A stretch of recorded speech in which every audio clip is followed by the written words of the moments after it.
Hello friends, Bangla activity চ্যানেলে আপনাদের সবাইকে ওয়েলকাম। ডাক্তারদের কর্মবিরতির বিরুদ্ধে এবার মামলা হাইকোর্টে। শীর্ষ আদালতের নির্দেশকে লঙ্ঘনের অভিযোগে মামলা দায়ের হলো কলকাতা হাইকোর্টে। চলুন এ বিষয়ে আমরা বিস্তারিত জেনে নিই।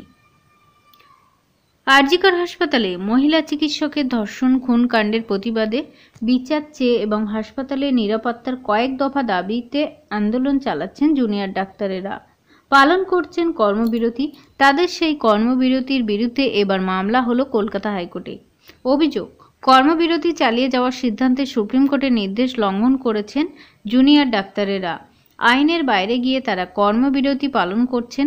হাইকোর্টের প্রধান বিচারপতি টি.এস. শিবগানম এবং বিচারপতি হিরণময় ভট্টাচার্যের ডিভিশন বেঞ্চে শুক্রবার এই মামলার শুনানির সম্ভাবনা রয়েছে, অর্থাৎ আগামীকাল। জুনিয়র ডাক্তারদের কর্মবিরতির বিরুদ্ধে হাইকোর্টে জনস্বার্থ মামলা দায়ের করেছেন এক স্বেচ্ছাসেবী সংস্থার ডিরেক্টর। মামলাকারী রাজু ঘোষের বক্তব্য, আন্দোলনকারী জুনিয়র ডাক্তারদের কাজে যোগ দেওয়ার নির্দেশ আগেই দিয়েছিল সুপ্রিম কোর্ট। তাদের কর্মবিরতির সিদ্ধান্ত শীর্ষ আদালতের সেই নির্দেশকে লঙ্ঘন করছে। এতে আদালতের অবমাননা হচ্ছে। এরপরেই মামলাকারীর আবেদন, জুনিয়র ডাক্তারদের কর্মবিরতি তোলার জন্য রাজ্যকে প্রয়োজনীয় পদক্ষেপের নির্দেশ দিক হাইকোর্ট।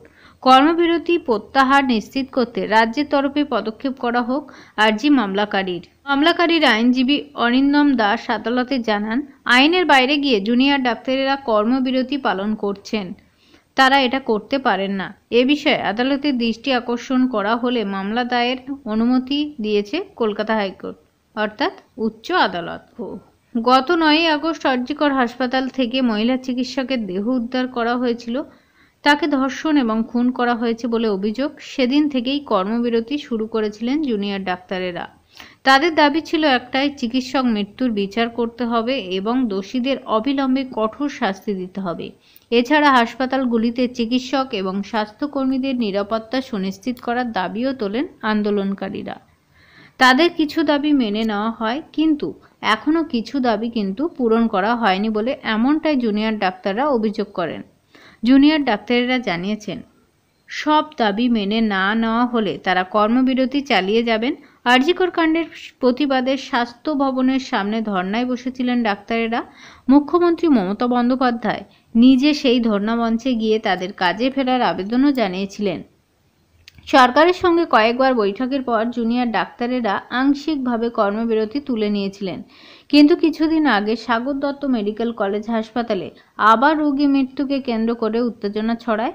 রোগীর আত্মীয়দের বিরুদ্ধে নার্স এবং জুনিয়র ডাক্তারদের মারধরের অভিযোগ ওঠে। তারপরেই আবার শুরু হয় পূর্ণ কর্মবিরতির পথে হাঁটছেন ডাক্তাররা। পরবর্তী আপডেটের জন্য প্লিজ চ্যানেলটিকে সাবস্ক্রাইব করে সঙ্গে থাকবেন। Thank you.